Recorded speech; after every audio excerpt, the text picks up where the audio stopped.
சின்ன குழந்தை அப்படின்னு ஞாபகம் வச்சுங்க. அவரு சாமி கிட்ட ஞானம் வாங்கி அவர் சாமியா ஜோதியா கலக்கும் போது அவருக்கு வயசு 16 வயசு. அவரோட வீட்டுக்காரமா அவர் கல்யாணம் பண்ணி வச்சாங்க. அவர் சாமி கிட்ட போயிட்டு கேட்டாரு, சாமி எனக்கு கல்யாணம் செய்யணுன்றதுக்காக சாமி உன்னை நான் கும்பிட்டேன், நான் எனக்கு பாடின தேவார பாடல்கள்லாம் உன்னை போற்றி பாடினதே தான் தவிர எனக்கு திருமணத்துக்காக நான் உங்ககிட்ட பாடல சாமி கிட்ட சொல்றாரு. யாரு? திருஞான சம்பந்தமூர்த்தி குழந்தை சொல்லுது. சாமி கிட்ட சொல்லும் போது சாமி இதை எங்க சொல்லுதுன்னு கேட்டீங்கன்னா, ஆச்சால்புரம்னு ஒரு கோயில் இருக்குது கும்பகோணத்துக்கிட்ட. அந்த ஆச்சால்புரம் கோயில் கிட்ட சாமி கிட்ட போய் ஞான சம்பந்தமூர்த்தி குழந்தை சொல்லுது, சாமி எனக்கு இந்த மாதிரி கல்யாணம் வேணாம், நல்லூர் பெருமணம்னு அந்த கோயிலுக்கு இன்னொரு பேர் இருக்குது, நல்லூர் பெருமணம்னு கோயிலோட பேர். ஆமா, எனக்கு இதெல்லாம் 48 40 50 வயசு வரும்போதுதான் எனக்கு இதெல்லாம் படிச்சு கத்துக்கிறேன். உங்களுக்கு சின்ன வயசுலேயே உங்களுக்கு இதெல்லாம் காதுல கேட்கறதுக்கு நீங்க பண்ண புண்ணியம், உங்க மூதாதையர்கள் பண்ண புண்ணியம், ஏதோ என்னோட ரூபத்தால உங்களுக்கு இந்த பேரெல்லாம் அட்லீஸ்ட் காது விழுது இல்ல. உங்களோட வயசுல நீங்க எவ்வளவு பேருக்கு சின்ன வயசு, அந்த வயசுல நான் இதை கேட்டதே இல்லை. நான் இந்த பேரெல்லாம் ஆச்சால்புரம்னு கும்பகோணம் பக்கத்துல இருக்கிற கோயில்ல திருஞான சம்பந்தமூர்த்திக்கு ஒரு பெண்ணை கல்யாணம் பண்ணி வைக்கிறாங்க. சிவபெருமான்கிட்ட போய் கேட்கிறாரு, நான் உன்னை கல்யாணம் பண்ணி வைக்க சொல்லி கேட்கவே இல்லையே, உன்னை 2 வயசு குழந்தையில இருந்து உன்னை தோளுடைய செவியன் விடையேறி ஒரு தூவல் மதிசுடி பாட்டு எல்லாம் தெரியும் இல்லையா, உன்னை நான் பாடினே தானே சாமி வந்தேன் 14 வருஷமா, ஏன் கல்யாணம் ஏற்பாடு பண்றாங்களே, கல்யாணம்லாம் நான் உன்னை கேட்கவே இல்லையா சாமின்னு கேட்கும் போது சுவாமி சொல்றாரு, ஞான சம்பந்தா நீ கவலைப்படாத, இந்த கல்யாணம் நீ கல்யாணம் பண்ண கையோட இங்க இருக்கிற ஜோதியில இறங்கு, ஜோதியோட ஒன்றரை நீ கலந்து என் கூட சேர்ந்துருன்னு சொல்லும் போது கல்யாணம் பண்ண பொண்ணையும் கையில பிடிச்சிருக்காரு. அந்த பெண்ணு பேரு தோத்திர பூர்ணாம்பிகைன்னு சில புத்தகங்களை எழுதியிருப்பாங்க.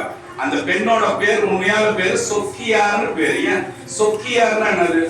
சொக்கநாத பெருமான் வருது இல்லையா, நம்ம ஆலவாய் என்ன ஒரு மதுரை ஆலவாய் சொக்கன் பேரு சொக்கநாதன் பேரு, சுந்தரேஸ்வரர்னு பேரு, 2-3 பேர் இருக்கு இல்லையா. சுந்தரம்னா என்னது? அழகு இல்லையா. சொக்கநாதன் பார்த்தா சொக்கி போயிடுவோமா நம்ம, அவ்வளவு சொக்கி போற மாதிரி சுவாமி இருக்கிறதால சொக்கநாதன் பேரு. அதனால அந்த பெண்ணோட பேரு சொக்கியார்னு பேரு. யார் அந்த பெண்ணு? ஞான சம்பந்த மூர்த்தியோட கல்யாணம் பண்ணிக்கணும் மனைவி பேரு சொக்கியார்னு பேரு. எதுக்காக இந்த டாபிக் உங்களுக்கு ஃபர்ஸ்ட் எடுத்துட்டு வரான்னு கேட்டீங்கன்னா, எல்லாரையும் ஜோதியில கலக்க வைக்கிறார் சுவாமி. அந்த இந்த பாட்டு பாடுற லாஸ்ட்ல காதலாகி கசிந்து, அந்த பாட்டு உங்களுக்கு தெரியுதா? காதலாகி கசிந்து கண்ணீர் மணியை ஓதுவார் தம்மை நன்னெறிக்கு உயிர்ப்பதும் வேதம் 4 மெய்ப்பொருளாவதும் நாதன் நாமம் நம சிவாயவே. நம்ம இங்க ஒரு பாட்டு ஒண்ணு பாடும். இந்த பாட்டு பாடின உடனே சுவாமி என்ன சொல்றாரு, கல்யாணத்துக்கு வந்தவங்க, இப்ப நீங்க எல்லாம் போய்க்கிறீங்க கல்யாணத்துக்கு, எல்லாரும் அந்த ஜோதியில கலக்க சொல்லுன்னு சொல்றாரு. அப்ப எவ்வளவு ஜாலி பாருங்க. தவம் பண்ண ஞான சம்பந்தரும் ஜோதியோட ஜோதியா போயிடுறாரு. கல்யாணத்துக்கு வந்தவங்க, சாப்பாடு செஞ்சவங்க, வேதம் ஓதுறவங்க, பூ கட்டினவங்க, எல்லாரையும் அந்த ஜோதியில கலங்கன்னு சொல்றாரு. எல்லாரும் அந்த ஜோதியில போய் கலந்துட்டே இருக்கிறாங்க. ஞான சம்பந்தர் போறதுக்கு இப்ப எல்லாரும் வாங்கன்னும் போது ஞான சம்பந்தர் போய் குடுன்னு ஓடுறாங்க. முன்னால போக மாட்டாரு இல்லையா. நீங்க எல்லாம் போன அப்புறம் தானே நான் போனேன் இல்லையா. ஒரு சில பிளைட் ஆக்சிடென்ட்ல பாத்தீங்கன்னா எல்லாரும் குதிச்ச பிறகுதான் பைலட் குதிக்கணும். ஃபர்ஸ்ட் பிளைட் நீனாவது டமாலி யூரிக்கே இறக்கி குதிச்சானா என்ன ஆகும்? எல்லாரும் செத்து போயிடுவோம். அவர் அதை போராடி ஏதாவது செய்ய முடியுமான்னு பார்த்துட்டு எல்லா பேசஞ்சருக்கும் பேராஷூட் கொடுத்து இறக்கின பிறகுதான் பைலட் குதிக்கணும்ன்றத நியதி, இதான் ரூல். அதுல திருஞான சம்பந்தமூர்த்தி என்ன பண்றாரு, எல்லாரும் ஜோதியில போய் கலந்த பிறகுதான் நம்ம போனோம். நிக்கும் போது அந்த கோயில் கிட்ட அந்தாண்ட ஒரு பொண்ணு நின்று ஐயா ஐயான்னு கத்துது. என்னம்மா என்னாச்சு? சாமிதான் எல்லாரையும் போய் முக்தி பெறறதுக்கு இந்த ஜோதிக்குள்ள போக சொன்னாரேமா, ஏமா கத்தியும் கிடக்குற, என்னாச்சு உனக்கு? சாமி இன்னைக்கு நான் வீட்டுக்கு தூரம் சாமின்னு சொல்லுது. சாமி இன்னைக்கு நான் வீட்டுக்கு தூரம் சாமி ஆடன், நீ வாமா உள்ள வாமா, வீட்டுக்கு தூரம் அதெல்லாம் பேசக்கூடாதுமா, களமா போய் ஜோதி உள்ளன்னு சாமி போய் வளர்ந்தாராம். திருஞான சம்பந்த மூர்த்திங்கிறவர் பிராமணன். என்னது? பிராமண குழந்தை, திருஞான சம்பந்த மூர்த்தி குழந்தை. அதனால இந்த மாதவிடாயி இந்த தூரம் கோயிலுக்கு வராம இருக்கிறது எப்போ 7ஆவது நூற்றாண்டிலே சொல்றாரு. உள்ளவா கோயில் உள்ளவா போய் ஜோதி உள்ள கலன்னு சொல்றாரு சுவாமி. யாரு? திருஞான சம்பந்த மூர்த்திங்கிறது முருகன் தான் திருஞான சம்பந்த மூர்த்தியா இந்த பூலோகத்துல வந்தான். அதுதான் திருஞான சம்பந்தர் நம்ம சொல்றது. முருகன் வந்து திருஞான சம்பந்த மூர்த்தியா வந்து சாமி நான் வீட்டுக்கு தூரமா வாமா உள்ள வாமான்னு சொல்லிட்டு அவளை ஜோதியில கலக்க வச்சு அப்புறம் ஞான சம்பந்தர் போய் கலந்ததான் புராணம் எழுதுது. அதனால நான் வீட்டுல இருந்து இதெல்லாம் எழுதி வரேன்னு யோசிக்காதீங்க. புலவர் புராணம்ன்றதுல இத சொல்றாங்க. எந்த புக்குன்னு உங்களுக்கு பேர் சொல்ற பாருங்க. புலவர் புராணம் புத்தகத்தை எடுத்து பாத்தீங்கன்னா திருஞான சம்பந்தர் 16 வயசுல கல்யாணம் பண்றாரு.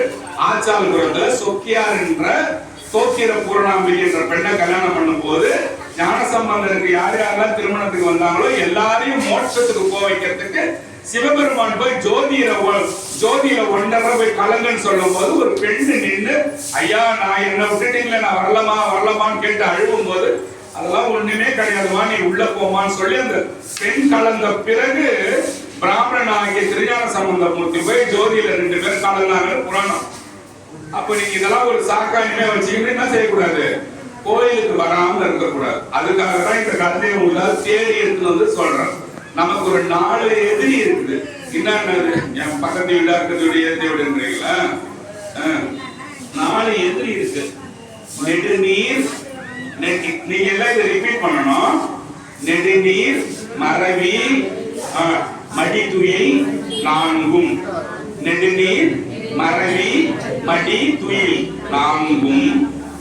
கெடுநீரார் காமக்கலன். இது கஷ்டமா இருக்கா? எல்லாமே கஷ்டமா தான். என்ன பண்ண முடியும்? ஏதாவது ஒண்ணு ஈஸியா இருக்கணும். இப்ப ரிப்பீட் பண்ணலாமா? நெடுநீர், மறவி, மடி, துயில் 4. நெடுநீர், மறவி, மடி, துயில் 4ம். கெடுநீரார் காமக்கலன். ஓகேவா? இப்ப நீங்க ரிப்பீட் பண்றீங்க. யாராவது ஒருத்தர கேட்கட்டுமா? அதெல்லாம் கஷ்டமா. அடுத்தது போயிடலாம்ன்றீங்களா? நெடுநீர், நெடுநீர்னா என்னன்னு கேட்டாக்கா எல்லாத்தையும் தள்ளி போடுறது. எல்லாத்தையும் தள்ளி போறது. அம்மா கோயிலுக்கு போனோமா வேணாங்க, நாளைக்கு போலாமா, இல்லை நாளைக்கு போலாம், அடுத்த வாரம் 6 மாசம் இத மாதிரி தள்ளி தள்ளி தள்ளி தள்ளி போட்டு போறது நெடுநீர். இனிமே உங்களுக்கு ஞாபகம் இல்லையா? நெடுநீர் தள்ளி போறது.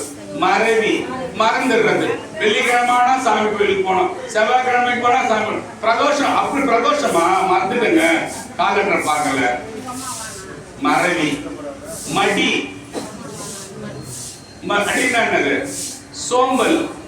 கோயிலுக்கு போறீங்க, போயிருங்க, வேற கட்சியில இங்கதான் போகலாம். ஆமா. நெடுநீர், மறவி, மடி சோம்பல் அர்த்தம். இந்த வேலையும் செய்யறதுக்கு இந்த வேலையா நாளைக்கு போயிடலான்னு விட்டாங்க, பரவாயில்ல விடுங்க, மழை வர மாதிரி இருக்குது. இதான் மடி. துயில் என்னன்னா நல்லா ஒரு 7 மணிக்கு தான் சாயந்தரம் தூங்கி காலைல 11 மணிக்கு எவ்வளவு பேர் இருக்கிறாங்க. நான் யாரும் எனக்கு காட்டி வச்சப்படல, எவ்வளோ பேர் இருக்கிறாங்க. அப்படியே அப்படியே தூங்குறது. எங்கேயும் போறது கிடையாது, கோயிலுக்கு எங்கேயும் போறது கிடையாது, நல்லது எதுவும் செய்யறது கிடையாது.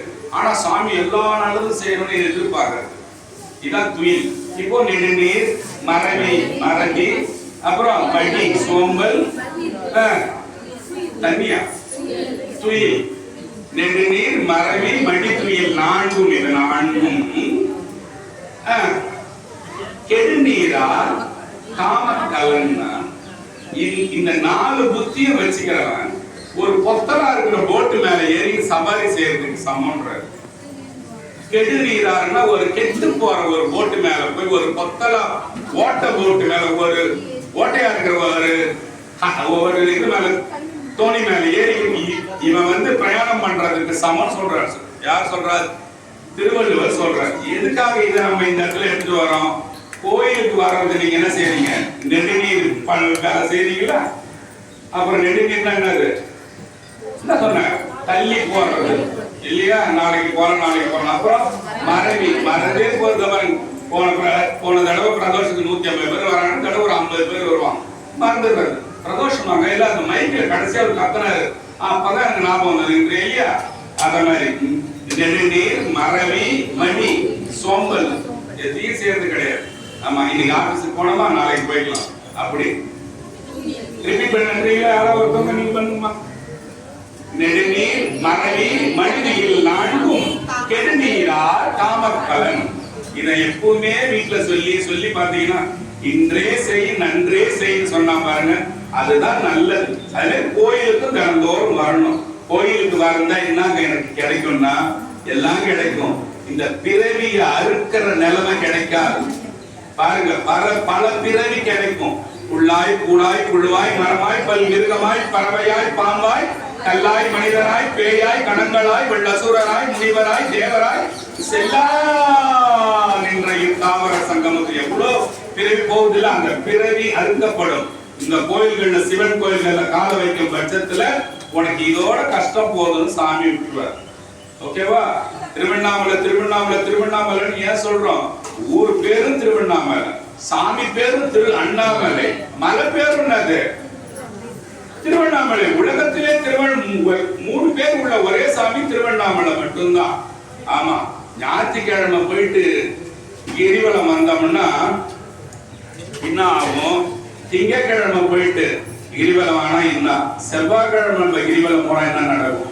புதன்கிழமை போனா வியாழக்கிழமை வெள்ளி சனி, அது மாதிரி ஒவ்வொன்றுத்துக்கும் ஒரு நாள் கிரிவலம் போனா ரொம்ப நல்லதுன்றாங்க. கிரிவலம் போகணும்னு நீங்க நினைச்சாலே உங்களுக்கு பிரம்மகத்தி தோஷம் போயிடுமா? பிரம்மகத்தி தோஷம் என்ன தெரியுமா? நியாயமா பிரம்மகத்தினா ஒரு கொலை பண்றது பேர் தான். நம்ம கொலை யாரையும் செய்யற மாட்டேங்கிறோம், செய்யறோம். எப்படி செய்யறோம்? நீங்க பாட்டு போட்டு காலால போய் ஒரு 5000 மெடிசின் போவார், நிறைய எறும்பு சாவும். ஆனா அவருக்கு அது தெரியாது. தெரியாம செய்யற கொலை கண்ணுக்கு தெரியாது. தினமும் நம்ம சாவடிக்கணும். அதனால யாரும் சாவடிக்காத ஆசாமி நீங்க ஒருத்தரும் கிடையாது. எல்லாம் எல்லாத்தையும் சாவடிப்பான் டெய்லியும், இல்லையா? அந்த தோஷம் போயிடுமா? தினந்தோறும் நீ செய்யறது திருவண்ணாமலைன்னு ஒரு வார்த்தை சொன்னீங்கன்னா 1,00,000 தடவை ஓம் நம சிவாய வார்த்தை சொன்னதுக்கு சமம். நான் இதுக்கு முன்ன ஒரு வார்த்தை உங்களுக்கு இந்த கோயில்ல சொல்லியிருக்கேன். பொன்னம்பலம் என்ற வார்த்தை சொல்லுங்க நான் சொல்லியிருக்கேன், இல்லையா? அது எத்தனை தடவை? 21,600 முறை சொன்னதுக்கு சமம். பொன்னம்பலம் பொன்னம்பலம் நமச்சிவாய என்றத 21,600 தடவை சொன்னதுக்கு சமம். திரு அண்ணாமலைன்னு சொன்னீங்கனாலே அது 1,00,000 தடவை, பல லட்சம் தடவை சொன்ன ஒண்ணுமே செய்வது. திருவண்ணாமலை திருவண்ணாமலை திருவண்ணாமலை சொல்லி போனீங்கன்னா அந்த நெருப்பு ஒண்ணு உள்ள உங்களுக்கு ஏற்படும். அந்த ஒரு நெருப்பு, அந்த ஒரு ஸ்பார்க் பாருங்க. அந்த நெருப்பு உங்களுக்கு உள்ள வருதுன்ற சாமி புரிஞ்சுக்கிட்டாங்கன்னா உங்களை திருவண்ணாமலை கோயில்ல ஏத்துருவான் உள்ளார. நீங்க திருவண்ணாமலை கோயிலுக்கு போயிட்டீங்கன்னா உங்களோட பக்தி சிவபெருமான் மேல உள்ளத சிவபெருமான் புரிஞ்சுக்கிட்டான்னு அர்த்தம். உங்களை கூப்பிடுறான்னு அர்த்தம், இல்லையா? ஆமா. ஒரு அடி நீங்க எடுத்து வச்சீங்கன்னா எதுல? கிரிவலத்துல ஒரு அடி எடுத்து வச்சிட்டீங்கன்னா ஒரு பெரிய யாகம் செஞ்சதுக்கு சமம். பெரிய யாகம்னா பெரிய வேள்வி, நெருப்பு போட்டு பச்சரிசி நெய் எல்லாம் ஊத்தி பெருசா பண்றாங்க, அதுக்கு சமம். ஒரே ஒரு அடி கிரிவலத்துக்குள்ள எடுத்து வச்சிருக்கான். நீ 2வது அடி கிரிவலத்துல எடுத்து வச்சிட்டீங்கன்னா ராஜசூரிய யாகம் செஞ்சதுக்கு சமம். ராஜாவா நீ ஆகணும்னா, இப்ப நான் தான் முதலமைச்சரா ஆகணும்னா நீங்க ராஜசூரிய யாகம் பண்ணுங்கன்னு சொல்லுவான். நைட் எல்லாம் அதெல்லாம் எல்லாத்தையும் வாங்கி தங்கத்தெல்லாம் கொட்டி வெளியெல்லாம் கறக்கறதுக்கு எல்லாம் நெருப்பாய் எல்லாம் எரியும். அது பேர ராஜசூரிய யாகம்னு பேர். அதை செய்யணும். சரிங்க, இப்ப ராஜசூரியன் 2வது ஒரு அடி எடுத்து வச்சேன், 2வது அடி எடுத்து வச்சேன், 3வது அடி எடுத்து வச்சா அஸ்வமேத யாகம் செஞ்சதுக்கு சமம். அஸ்வமேத யாகம்னா ஒரு குதிரையை கொண்டு அதோட கொழுப்பெல்லாம் போட்டு எரிய வைக்கிறது. ஒரு நாடே அவனுக்கு சொந்தமா ஆகணும்னா போருக்கு போறதுக்கு முன்னாடி ராஜாங்க செய்யற யாகம் பேரு அஸ்வமேத யாகம்னு பேரு. அது நீ செஞ்சதுக்கு சமமா? இதெல்லாம் இந்த காலத்துல நம்மளால செய்ய முடியுமா? செய்ய முடியாது சுவாமின்னா திருவண்ணாமலைக்கு போய் கிரிவலம் போறதுக்கு பார்க்கணும். 4வது ஸ்டெப் எடுத்து வச்சுன்னா அட்டாங்க யோகம் நீ செஞ்சதுக்கு எல்லாத்துக்கும் சமம்ன்ற. என்னென்ன யோகம் உலகத்துல இருக்குதோ எல்லா யோகத்தையும் நீ செஞ்சதுக்கு சமண்டா. கிரிவலம் போய் நடடா. ஆனா பேசிக்கணும். இட்லி தோசை ஏதாவது சைட்ல வச்சு தூள் வச்சு தின்னு போறதோ அந்த மாதிரி வேலை வச்சு கூடாது.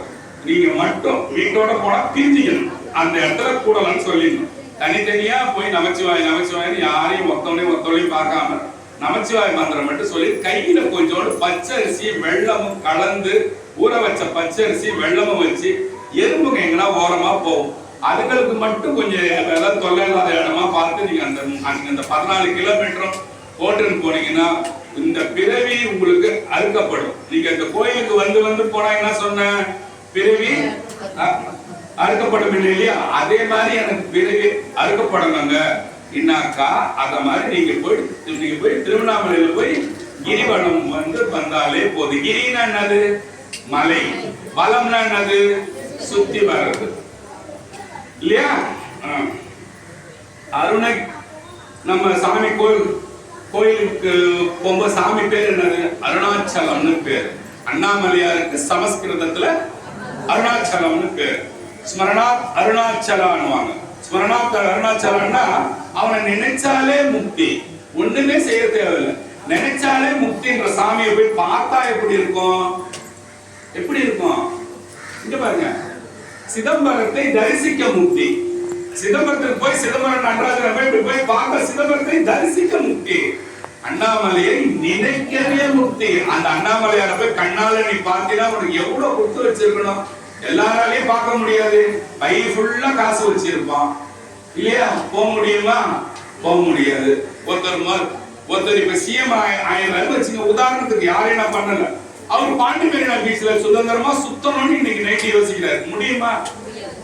கூட எவனாவது 2 பேர் 3 பேர் போலீஸ்காரன் வந்து அவன் காட்டி கொடுத்துட்டே இருப்பாங்க. இல்ல துப்பாக்கி வச்சுருவான், எங்க போறீங்க சாமி, இங்க போவாதீங்க ஐயானுமா, அந்த மாதிரி நம்மள சாமி வச்சு இல்ல, சுதந்திரமா வச்சு நீ எங்க வேணா போலாம், எங்க வேணா வரலாம், எந்த கோயிலுக்கு வேணா போலாம், எந்த கோயில் வேணா சாமி போய் கும்பிடலாம், ஆடலாம் பாடலாம் எல்லாம் செய்யலாம் இல்லையா?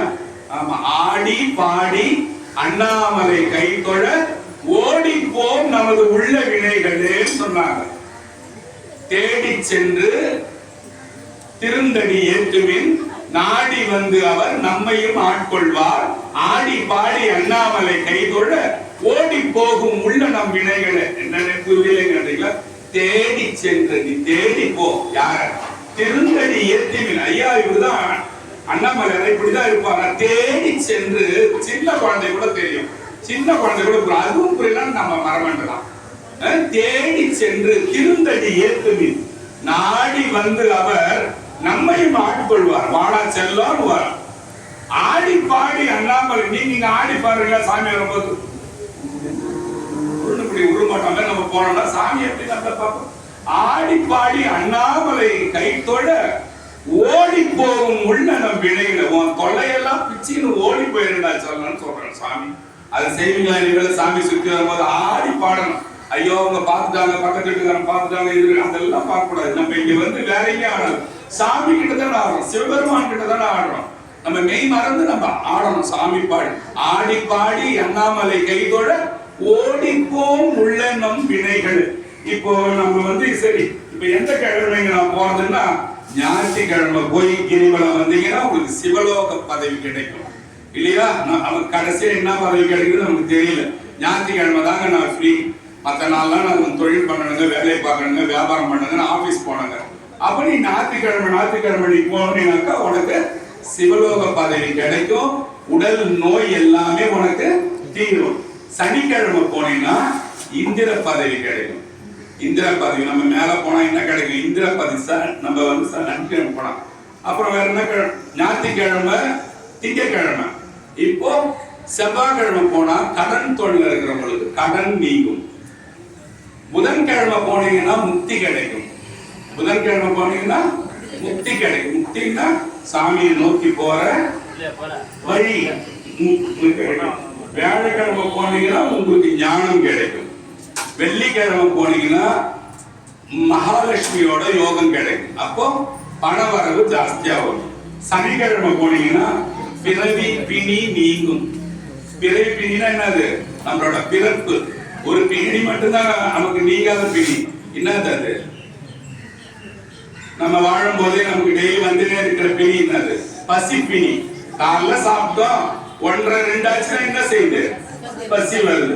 1:30க்கு சாப்பிட்டு அதை நீக்கிறீங்க, 1:07க்கு என்ன ஆகுது? பசி வருது. அது மட்டும்தான் நீங்காத பிணி.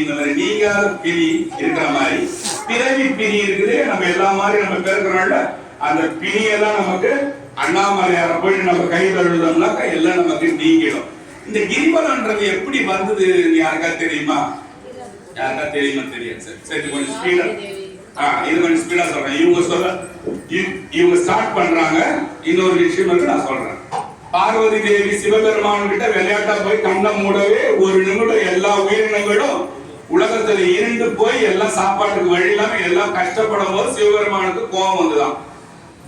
தேவி நீ இப்படி செய்யலாமா, இந்த மாதிரி எல்லா உயிரினங்களையும் நீ கஷ்டப்படலாமா, நீ போய் பூலோகத்துல போய் ஒரு சில காலம் தங்கி வணங்கி அப்புறம் மேலவான்னு சொல்லவே சிவபெருமான வணங்கி வந்து பார்வதி என்ன செய்யறாங்க, முதல் பௌர்ணமி தினம் அன்று பார்வதி திருவண்ணாமலையை கிரிவலம் வந்து சிவபெருமான் காட்சி கொடுத்து சிவனோட பாதிய பார்வதிக்கு கொடுத்து அர்த்தநாரீஸ்வரரா ஆன இடம் திருவண்ணாமலை.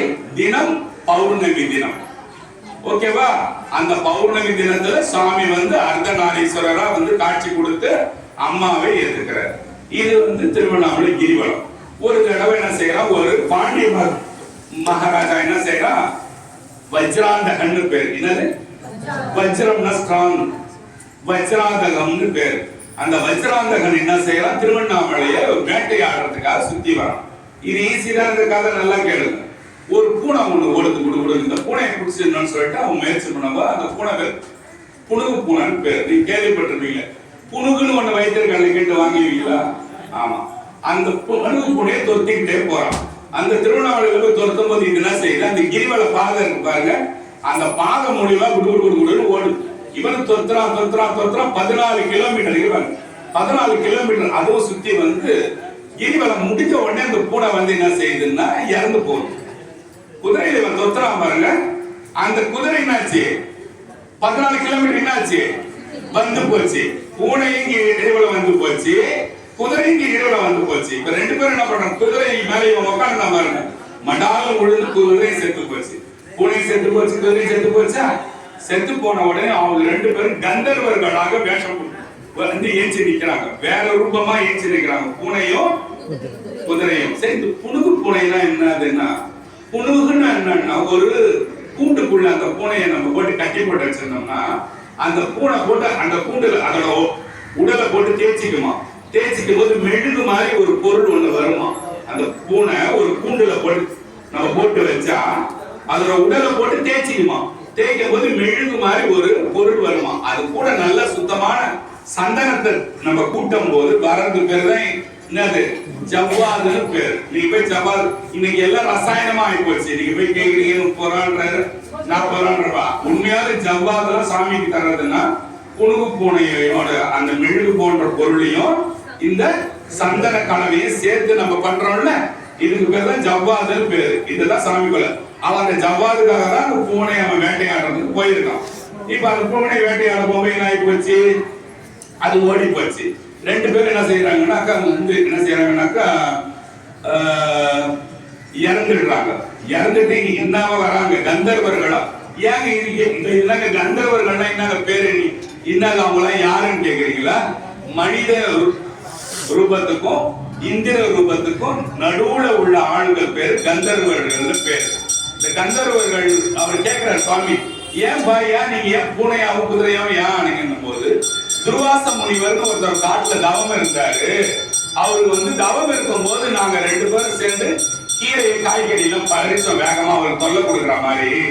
அதனால அவர் என்ன செஞ்சுட்டாருன்னா, எங்களுக்கு வந்து நாங்க வித்யாதரரா இருந்தோம். வித்யானா என்னது, கல்வின்னு பேரு. வித்யாதரர்னா நல்ல மந்திர தந்திரங்கள் தெரிஞ்சவங்க பேரு. சிவபெருமான் கூட கைலாய மண்டல இருக்கிறவங்க பேரு வித்யாதரர்கள் பேரு. நாங்க வித்யாதரரா இருந்தோம். எங்களை வந்து துர்வாச முனிவர் வந்து சாபம் கொடுத்தாரு. நாங்க அவரை கேளுங்க, நாங்க சாபம் தரும் போது கேட்டோம்,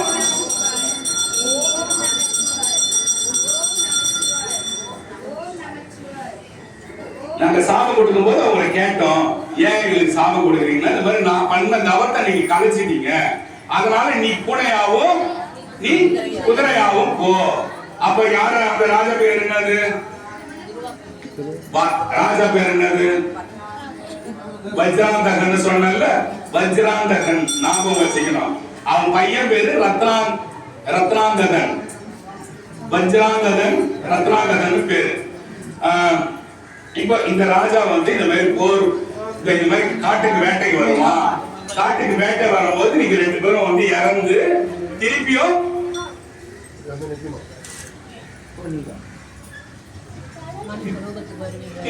நீங்க அறிவிங்கன்னு சொல்லிட்டாரு. யாரு அது சாபம் கொடுத்தவங்க பேர் என்ன? துர்வாச முனிவர் பேர். ஓகேவா? ரிப்பீட் பண்ணவா? இதை ரிப்பீட் பண்ணவா வேணாமா? ரிப்பீட் பண்ணவா? துர்வாச முனிவர் என்றவர் சாபம் கொடுக்கிறாரு பூனைக்கும் குதிரைக்கும். நீங்க இந்த மாதிரி வஜ்ராந்தகன் என்ற ராஜா பொருத்தி நீங்க 2 பேரும் மரணிக்கிற பட்சத்துல திருப்பியும் வித்தியாசர்களால் நீங்க போயிடுவீங்கன்னு சொல்லி சாபம் கொடுத்துட்டாரு. இப்போ ராஜா என்ன செய்யறாரு? இதை கேட்ட உடனே என்ன பண்றாரு? ராஜா அவரோட ராஜாங்கத்துக்கு போய் அவரோட பையன் ஒருத்தர் இருக்கிறான், அவன் பேரு தான் ரத்னாகரன் நான் சொன்னேன். அவனுக்கு சுவாமி ராஜா என்ன செய்யறாரு? என்ன சொன்ன போன தடவை அந்த இது பண்ற பேரு யாராவது ஒருத்தவங்க பட்டாபிஷேகம்னு பேரு.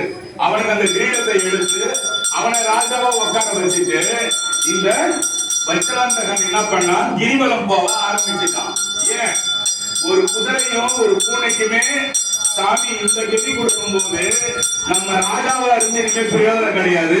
கிரிவலம் போய் நம்ம ஜென்மத்தை நல்ல ஜென்மமா ஆக்கிக்கணும்னு சொல்லி இந்த வஜ்ராந்தகன் ராஜா என்ன பண்றான்? பிள்ளைக்கு பட்டாபிஷேகம் பண்ணி வச்சுட்டு ராஜாங்கத்தையே விட்டுட்டு வந்துட்டாங்க. எல்லாம் நீங்க நல்லா கவனிக்கணும். ஒருத்தவங்க முதலமைச்சர் அதை விட்டுட்டு போவாங்களா? இப்ப போவாங்களா? போக மாட்டாங்க. அந்த நாள்ல ராஜாங்க போயிருக்காங்க பாருங்க. அவங்க போய் சுத்தி சுத்தி சுத்தி பலமுறை சுத்த ஊர் மக்கள் எல்லாம் என்ன பண்ணிட்டாங்க? ராஜாவே போறாங்க போது மக்கள் எல்லாம் சேர்ந்து கிரிவலம் போக ஆரம்பித்தாங்க. இதுதான் கிரிவலம் ஆரம்பிச்ச கதை. இதுதான் கிரிவலம் ஆரம்பிச்ச கதை. முதல் திருவண்ணாமலையில சிவபெருமான் எங்க இருந்தாலும் உங்களுக்கு தெரியுமா? உங்களுக்கு யாருக்கா தெரியுமா? உங்களுக்கு யாருக்கும் தெரியாது. நீங்க திருவண்ணாமலை கோயில் உள்ள போனீங்கன்னா மகிழ மரம்னு ஒரு மரம் இருக்கும். அந்த மரத்துக்கு கீழே ஒரு சின்ன பெயிண்ட் லை ஒண்ணு பண்ணியிருப்பாங்க. 1வது 2வது நூற்றாண்டுல திருவண்ணாமலையில சிவபெருமான் சுயம்பு மூர்த்தியா ஒரு குட்டியோண்டா அங்கதான் உட்கார்ந்து இருந்தாரா. ஏன் அங்க வந்து உட்காரணும்? இந்த பிரம்மாவும் விஷ்ணுவும் சண்டை போட்டுருக்காங்களே. இந்த கதை நான் பெருசா போல, உங்களுக்கு லைட்டா சொல்றேன். நான் பெருசா நீ பெருசா பிரம்மா விஷ்ணு சண்டை போட்டுக்கிட்டாங்க. சிவபெருமான் வந்து நெருப்பா நின்னாரு, அடிமுடி தேடிய கதைன்னு இருக்கு இல்லையா? அதுக்கு வந்து பிரம்மா விஷ்ணு கேட்டாங்களாம், சாமி உங்களை நாங்க வழிபாடு பண்றது, மாலை போடுறது, உங்களை கட்டி பிடிக்கிறதுனா நாங்க எப்படி சாமி உங்களை இந்த திருவண்ணாமலையில கட்டி பிடிக்கிறது கேட்டாங்களாம். எப்படி நான் உனக்கு பால அபிஷேகம் பண்ண முடியும்? எப்படி நான் உனக்கு மாலை சாத்த முடியும்? எப்படி சாமி உன்னை நான் கும்பிடுறது? உழவு பெரிய மலையா இருக்கிற சாமி அவங்க 2 பேரும் கேட்டாங்களாம். அவங்களுக்காக சாமி குட்டியோடு சுயம்பு மூர்த்தியா வந்த இடம் தான் திருவண்ணாமலை. அது வந்து சுயம்பு பறந்துக்கிட்டே வந்துருச்சு இல்லையா? இன்னைக்கும் போய் பாத்தீங்கன்னா அபிஷேகம் பண்ணும் போது சாமி மேல கை பட்டு பண்ணாம தான் சரி. நான் போன வாரம் போய் பார்த்தேன், அப்படி கிட்டக்க போய் பார்த்தோம். அபிஷேகம் பண்ணும்போது சாமியை கை படாம கட்டும் படாம இந்த விபூதியெல்லாம் லைட்டா வச்சு எடுப்பாங்க. ஏன்? சாமியை கொல்ல பண்ணவே மாட்டாங்க. ஏன்? சாமி எப்பவுமே அந்த தியானித்த நிலையில இருக்கிறார். அதனால கோயில் உள்ள கத்துறதுக்கு நம்ம கோயில கத்துறதுக்கு விட மாட்டாங்க, கத்துவாங்க. துணி எல்லாம் அமைதியான கத்துவோம். ஏன்? சாமி இன்னும் தியானம் பண்ணிட்டு இருக்கிற அந்த மகிழ மரத்துக்கிட்ட தான் சாமி இருக்காரு. அந்த மகிழ மரத்துக்கிட்ட இருந்து சாமியை முதலாம் ஆதித்ய சோழன் என்றவன் தான் என்ன பண்ணா? ஒரு சின்ன செங்கல் செல்வம் மாதிரி கட்டி அந்த இடத்துல சாமியை வச்சாரு. கேளுங்க, யாருக்கும் கிடைக்காத என்ன சொல்றது, யாருக்கும் ஆப்படாத பொருள் இந்த வார்த்தை. நான் திருவண்ணாமலை கோயிலுக்கு ரொம்ப யோசிச்சேன், எப்படி இருக்காரு சாமி, எப்படி வந்தாரு, கதை தெரியலையே. நான் பல நாள் யோசிச்சு புக்குங்களை தேடும் போது பார்க்கும் போது இந்த மகிழ மரத்துக்கு கீழே சாமி சின்னோண்டு மூர்த்தியா இருந்துதான். அதை எட்டுன்னு வந்து ஒரு செங்கல் சுவர் வச்சு முதல் கட்டணது முதலாம் ஆதித்ய சோழன் ஒருத்தவன் கட்டுறான். அவன் கட்டண பிறகு அதுல வந்து 7வது 8வது நூற்றாண்டுல திருஞான சம்பந்தர், திருநாவுக்கரசர், சுந்தரர், மாணிக்க வாசகர் எல்லாரும் வந்து பாடுறாங்க சாமியை. பாடும்போது என்ன ஆகும்? இந்த கோயில் ஃபர்ஸ்ட் நான் பேசுறது நீங்க தப்பா நினைக்க கூடாது. நான் இந்த மாதிரி கடலூர் பக்கத்துல குள்ளஞ்சாவடின்னு ஒரு ஊர் இருக்கு. அங்க போய் பாத்தீங்கன்னா ஒரு கோயில் இருக்கு. அந்த கோயில நான் போய் பாடியிருக்கேன், நிறைய நாள் பாடியிருக்கேன். பாடி அழுந்தது இல்ல, ஆனா மனம் வருந்தி இருக்கேன். உங்க சத்தியமா அந்த கோயில தான் சொல்றேன். இந்த கோயில் எப்படியாவது முன்னேறிடணும். அந்த கோயிலு சுந்தரமூர்த்தி வந்து பாடின கோயிலு. இந்த கோயிலு எப்படியாவது நல்லா வந்துடணும் நான் சொல்லிட்டு இருந்தேன். சொல்லிட்டு நல்லா அங்க உட்காந்து பாடு தேவரை பாடுவோம் 2 மணி நேரம், யாரும் இருக்க மாட்டாங்க. நான் பாடு பாடிட்டு வருவேன். இதை எல்லாரும் நல்லா கேளுங்க. எதுக்காக நான் சொல்றேன், எந்த தேவாரத்தில் வாசகம் பாடுறாங்களோ அந்த இடம் உருப்பிடும், அந்த இடம் முன்னேறிடும். உங்க வீடா இருந்தாலும் சரி, அது ஒரு திருக்கோயிலா இருந்தாலும் சரி, எந்த யார் தேவார திருவாசகம் பாடு நிறைய பாடுறாங்களோ அந்த கோயில் பண்ண நல்லா ஆயிடுச்சான்னு கேட்டீங்கன்னா அட்டகாசமாயி கும்பாபிஷேகம் பண்ணி பல இருக்கு. சிவக்கொழுந்தீஸ்வரர் ஆலயம்னு பேரு. போனீங்கன்னா பாருங்க, கடலூர்ல புள்ளஞ்சாவடி பக்கத்துல சுந்தரமூர்த்தி பெருமான் பாடின கோயில். அந்த கோயிலோட குளம் தூர்வாரவே இல்லையா, பல 100 வருஷமா. வருவாங்கலாம் ஜேசிபில, அது உடச்சிக்குமா இது உடச்சிக்குமா. அவர் அந்த கோயில் இருக்கிற சிவாச்சாரியனை கூட சொன்னார், சாமி இந்த கோயிலோட படத்தை தூர்வாரவே முடியல சாமி, என்கிட்ட ஒரு 10,000 ரூபாய் கொடுங்கன்னு கேட்டாரு. நான் அந்த காசை இங்க சொல்லக்கூடாது, இருந்தாலும் அவங்க சொல்றேன். ஒரு 10,000 ரூபாய் கொடுங்க தாங்களே, இந்த தடவை முயற்சி பண்ணேன். நான் 10,000 ரூபாய் உடனே எடுத்து கொடுத்தேன். இந்த தடவை முயற்சி பண்ணி எதுவும் உடையாதுன்னு சொன்னேன். அழகா தூர்வாரிட்டாங்க. என்கிட்ட அவ்வளவு ஆனந்தமா சொன்னாரு. இது வரைக்கும் யாருமே யாரும் இந்த தூர்வார அந்த குளத்தை தூர்வாரினதுதாமா எங்க இருந்தோ மெட்ராஸ்ல இருந்து பல கோடி ரூபாய் கொடுத்து கோயில கும்பாபிஷேகம் பண்ணி இன்னைக்கு ஜாம் போனா தயவு செய்து போய் பாருங்க. இந்த அந்த கோயில் பேரு திருத்திணை நகர்னு பேரு. திருத்திணை நகர், புள்ளஞ்சாவடி பக்கத்துல சிவக்கொழுந்தீஸ்வரர் ஆலயம். போனீங்கன்னா பாருங்க, அம்மா பேரு கருந்தடங்கண்ணி அம்மன்னு பேரு. போய் தயவுசெய்து பார்த்துட்டு வாங்க. இது எப்படி பல இருப்பாரு. நான் பார்க்கும்போது அப்படி இருந்தது கோயில். அதே போல இந்த கோயிலும் நம்ம உட்கார்ந்து பாட பேச நாளுக்கு நாள் முன்னேறும்.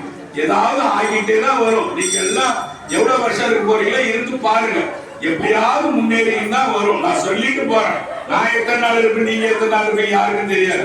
நம்ம இருக்கும் போது நம்ம இல்லாத போதும் பொறுமையா இந்த மாதிரி தேவார சாமி பத்தி பேசுற இடம் எப்படியாவது விருத்திக்கு வரும். யாராவது எங்க இருந்தாலும் செய்வாங்க. இல்ல இந்த ஊர்ல இருக்கிறவங்களா யாராவது நீங்க யாராவது ஒருத்தவங்க செய்ய பார்க்கணும், செய்வீங்க நம்புறேன்.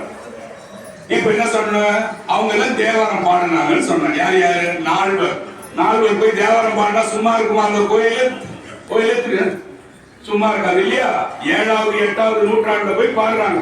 பாடின உடனே என்னது, முதலாம் ஆதித்ய சோழன் நம்ம செங்கல் கட்டி 2 சுத்து சுவர் வைக்கிறான் கோயிலுக்கு. இவங்க 7வது 8வது நூற்றாண்டுல பாடுறாங்க. 9ஆம் நூற்றாண்டுல ஆதித்ய சோழன் வந்துட்டான். அதுக்கப்புறம் பாத்தீங்கன்னா 11, 12, 13ஆவதுல ராஜேந்திர சோழன் வரா. அவன் பையன் வீர ராஜேந்திரன் வரா. அவன் பேரன் வீர குலோத்துங்க சோழன் வரான். இவங்க எல்லாம் கோயில பயங்கர பிரம்மாண்டமா கட்டி பெரிய லெவல்ல எடுத்துட்டு வந்தாங்க. கோயிலை எடுத்துட்டு வந்ததும் வல்லாள மகாராஜான்னு ஒருத்தன் வரான். வல்லாள மகாராஜா ஒரு 2 நிமிஷத்துல பேசி முடிச்சிடறேன். 2 நிமிஷம் மட்டும் கேளுங்க. வல்லாள மகாராஜா ஒருத்தர் வர, அவரு என்ன செய்யறாரு, மேற்கு தெற்கு வடக்கு இந்த 3 கோபுரமும் கட்டினது வல்லாள மகாராஜா. இந்த வல்லாள மகாராஜான்றவனுக்கு குழந்தை இல்ல. அவன் தினந்தோறும் சாமி கிட்ட போய் கேட்கறது இல்ல, எனக்கு குழந்தை இல்லைன்னு அவன் கேட்கலையா. சிவபெருமான் பார்த்தாராம், இவன் என்ன இவ்வளவு பெரிய சேவை செய்யறான், இவனுக்கு என்ன கஷ்டம்னு பார்க்கும் போது அவனுக்கு குழந்தை இல்லாத சிவபெருமான் சந்தோஷமா சொன்னாராம், வல்லாள மகாராஜா நீ கவலைப்படாதரா, நீ செத்துட்டா உனக்கு நான் திதி கொடுக்குறேன்னு சொல்றான். என்னது, உனக்கு புள்ள இல்லையா யாரும் கொடுக்குற திதி நீ யோசிக்காதரா, நீ செத்துட்டீங்கன்னா உனக்கு நான் திதி கொடுக்குறேன்னு சொல்லிட்டு பள்ளி கொண்டா பட்டுனா அங்க திருவண்ணாமலைக்கு பக்கத்துல ஒரு ஊர் இருக்கு. மாசி மகம் அன்னைக்கு சிவபெருமான் வர மாதிரி வல்லாள மகாராஜாக்கு திதி கொடுக்குற மாதிரி இன்னைக்கும் அந்த கோயிலில் சிவபெருமான் திதி கொடுக்கிற இடம் திருவண்ணாமலை. அதுக்கப்புறம் நீங்க கேள்விப்பட்டிருப்பீங்க, அம்மணி அம்மன் ஒருத்தவங்க வாழ்ந்தாங்க, அவங்க ஒரு கோபுரம் கட்டினாங்க, நீங்க கேள்விப்பட்டிருப்பீங்க இல்லையா? அதெல்லாம் கேள்விப்பட்டியா? அம்மணி அம்மாவை பத்தியே ஒரு நாள் முழுசா உங்களுக்கு நான் பேசியும் இருக்கேன். அந்த அம்மா என்ன பண்ணாங்க, கோயில் கட்டினாங்க. நான் வேணா இன்னொரு தடவை அதை பத்தி உங்களுக்கு சொல்றேன். கோயில் கண்டினியூ கோயில் கோபுரம் கட்டும்போது காசு இல்லை. சிவபெருமான் அவங்களோட கனவுல தோன்றி எல்லாருக்கும் வேலை செய்யறவங்கள விபூதி மட்டும் கொடுன்னு சொன்னாங்க. விபூதி அந்த அம்மா தர அந்த விபூதி எல்லாம் தங்க நாணயமா ஆகி அந்த கோபுரம் ஃபுல்லா கட்டினது. யாராவது திருவண்ணாமலை போனா பாருங்க, அம்மணி அம்மாள் கோபுரம்னு பேரு. இப்படிதான் ஒரு அளவுக்கு உங்களுக்கு நீங்க திருவண்ணாமலை கிரிவலம் போறது எந்தெந்த நாள் போறது என்னென்ன ஆகும்னு சொன்ன. திருவண்ணாமலைக்கு வந்து கிரிவலம் ஒருத்தன் வந்துட்டு நம்ம அவனோட கால் தூசிய நம்ம காலை செவ்வாயிட்டு வந்து காட்டுறான் தெரியுமா, நம்ம அவன் காலை பார்த்தோம்னாலே நமக்கு மோட்சமா. அவ்வளவு புண்ணியமான பூமி. அந்த கிரிவலம் போறவனோட கால் தூசி இருக்கு பாருங்க, அந்த கால் தூசி நம்ம மேல பட்டாலே சோமநாத தேவர் ஒருத்தர் வாழ்ந்தார். சோமநாத தேவர், அந்த தேவர்கள் சித்தர்கள் திருவண்ணாமலையில இன்னும் எல்லா இடத்துலயும் என்ன செய்யறாங்க, படுத்தல் இருக்காங்க, எல்லாம் உட்கார்ந்து இருக்காங்க. நீங்க பார்க்க முடியாது. எல்லாரும் இன்னும் என்ன செய்யறாங்க, அங்க வாசம் பண்றாங்க. எல்லாரும் எல்லா தேவர்களும் முனிவர்களும் திருவண்ணாமலையில வாசம் பண்றாங்க. என்ன பேரு உங்க நான் சோமநாத தேவர். சோமநாத தேவர் என்ன சொன்னாரா, அங்க ஒரு நாள் கிரிவலம் போகும்போது வந்து படுத்து இருப்பாராம். எப்படி எப்படி உங்க கண்களுக்கு தெரியாம வந்து படுத்து இருப்பாராம். ஏன் இந்த மாதிரி கிரிவலம் போறவனோட கால் தூசி மேல பட்டுடாதான் ஏங்கி ஒரு நாள் படுத்துட்டு இருப்பாங்களாம். அது மாதிரி சித்தர்கள் எல்லாரும் வளம் வரையணும். அதனால அங்க போனா நம்ம கைய வேகமா காலை வேகமா ஆட்டுறதோ தேவையில்லாத நம்ம குடும்ப கதையை பேசுறதோ செய்யக்கூடாது. சாமியோட மந்திரத்தை சொன்னா சித்தர்கள் உங்களை கவனிப்பாங்க. உங்களை கவனிச்சா என்ன ஆகும், உங்களுக்கு அருள் வரும், மோட்சம் வரும். சாமியோட அருள் உங்களுக்கு வரும். இதெல்லாம் பேசுறதுக்கு அப்புறமும் இன்னும் திருவண்ணாமலை கோயிலுக்கு போகாம இருக்கக்கூடாது. எல்லாரும் முயற்சி பண்ணுங்க, திருவண்ணாமலைக்கு போறது பாருங்க, நல்லது.